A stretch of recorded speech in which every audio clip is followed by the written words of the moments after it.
கிருஷ்ணகிரி மாவட்ட ஆட்சியர் அலுவலகத்தில் மத்திய அரசின் சிறு குறு நடுத்தர தொழில் நிறுவனங்களின் கார்பன் உமிழ்வு குறைப்பு குறித்த பயிலரங்கம் நடைபெற்றது. இதில் இந்திய மாநிலங்களின் தொழில் வளர்ச்சி மற்றும் முதலீட்டு கழகங்களின் பேரவை தலைமை இயக்குனர் அன்சுராஜ் வர்மா கலந்து கொண்டு உரையாற்றினார். அப்போது பேசிய அவர், தொழில் நிறுவனங்களின் கார்பன் உமிழ்வு குறைப்பு என்பது சுற்றுச்சூழல் பிரச்சனை மட்டுமல்ல, அது ஒரு பொருளாதார வணிக பிரச்சனை ஆகும். ஓசூர் போன்ற தொழில் நகரங்கள் கார்பன் உமிழ்வு குறைப்பு நடவடிக்கைகளில் ஈடுபட்டால் மற்ற சிறு குறு நிறுவனங்கள் அது குறித்து பின்தொடர்ந்து வரும். எந்த வகையில் கார்பன் உமிழ்வு ஏற்படுகிறது, அதனை எவ்வாறு தடுப்பது என்பது குறித்து உரிய நடைமுறைகளை தெரிந்து கொள்ள வேண்டும் என்று கேட்டுக்கொண்டார். தமிழ்நாடு சட்டமன்ற பேரவை 2026 தேர்தலை முன்னிட்டு கிருஷ்ணகிரி மாவட்டத்தில் உள்ள 6 சட்டமன்ற தொகுதிகளில் 1300 வாக்குச்சாவடி மையங்கள் அமைக்கப்பட்டுள்ளது. அவற்றுக்கு முதல் கட்டமாக 105 மின்னணு இயந்திரங்கள் பிரித்து அனுப்பும் பணியினை மாவட்ட ஆட்சித்தலைவர் தினேஷ்குமார் கடந்த சில தினங்களுக்கு முன்பு தொடங்கி வைத்தார். கிருஷ்ணகிரி மாவட்டம் அத்திகானூர் கிராமத்தில் ஆண்டுதோறும் நடத்தப்படுகின்ற எருதுவிடும் திருவிழா மிகவும் புகழ்பெற்றதாகும். தமிழ்நாடு மட்டுமின்றி அண்டை மாநிலங்களில் இருந்தும் காளைகள் அழைத்து வரப்பட்டு போட்டியில் பங்கேற்கும் வகையில் ஏற்பாடுகள் செய்வது வழக்கம். இதன்படி நடப்பாண்டுக்கான எருதுவிடும் திருவிழா கடந்த சில தினங்களுக்கு முன்பு நடைபெற்றது. இந்த எருதுவிடும் திருவிழாவில் முதலிடம் பெற்ற கிருஷ்ணகிரி காளைக்கு முதல் பரிசாக 2.5 லட்சம் ரூபாய் வழங்கப்பட்டது. கிருஷ்ணகிரி மாவட்டத்தில் உள்ள வட்டார போக்குவரத்து அலுவலகம் சார்பில் தேசிய சாலை பாதுகாப்பு மாத விழா நடைபெற்றது. இதில் மாவட்ட காவல் கண்காணிப்பாளர் தங்கதுரை கலந்து கொண்டு வாகன ஓட்டுநர்களுக்கான இலவச கண் சிகிச்சை பரிசோதனை முகாம் மற்றும் விழிப்புணர்வு பேரணியினை கொடியசைத்து தொடங்கி வைத்தார்.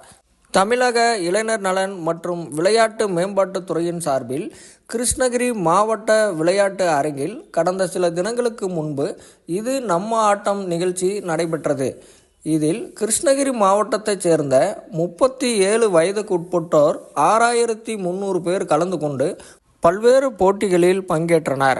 இதில் கிருஷ்ணகிரி மாவட்டத்தில் உள்ள 10 ஒன்றியங்களில் நடைபெற்ற போட்டிகளில் இருந்து சுமார் 2000 பேர் மாநில அளவிலான போட்டிக்கு தகுதி பெற்றனர். கிருஷ்ணகிரி மாவட்டத்தில் உள்ள பொது நூலகத்துறையின் மூலமாக கடந்த 3 மாதத்தில் 33 மாணவர்கள் அரசு பணியில் சேர்ந்துள்ளதற்கான பாராட்டு விழா கடந்த சில தினங்களுக்கு முன்பு மாவட்ட பொது நூலகத்துறையில் நடைபெற்றது.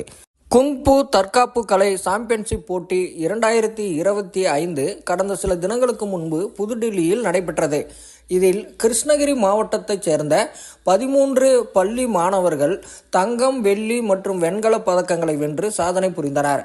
மலை கிராம பகுதிகளைச் சேர்ந்த அரசு பள்ளி மாணவர்கள் தங்கம், வெள்ளி, வெண்கல பதக்கங்களை வென்றதற்கு அக்கிராம பகுதிகளைச் சேர்ந்த பொதுமக்கள் ஒன்றிணைந்து பாராட்டு விழா நடத்தினர்.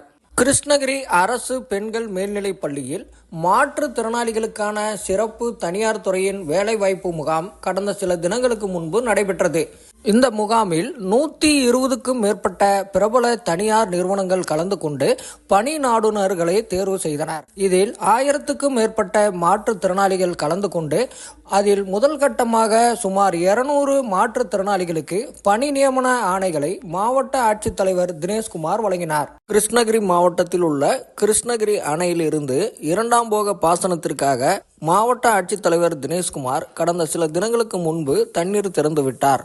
150 நாட்களுக்கு சுமார் 10,000 ஏக்கர் விளைநிலங்கள் பாசன வசதி பெறும் வகையில் தண்ணீர் திறக்கப்பட்டது. தமிழ்நாடு தீயணைப்பு மற்றும் மீட்பு பணிகள் துறையின் சார்பில் மாவட்ட அளவில் ஒரு நாள் தீ தடுப்பு குறித்த பயிலரங்கம் கிருஷ்ணகிரியில் நடைபெற்றது. இதில் தனியார் துறையில் பணியாற்றுகின்ற காவலர்களுக்கு செயல்முறை விளக்கம் அளிக்கப்பட்டு பின்னர் அவர்களுக்கு பங்கேற்புக்கான சான்றிதழ்கள் வழங்கப்பட்டது. இதில் மாவட்ட தீயணைப்பு துறைக்கான அலுவலர் வேலு கலந்து கொண்டு சான்றிதழ்களை வழங்கினார்.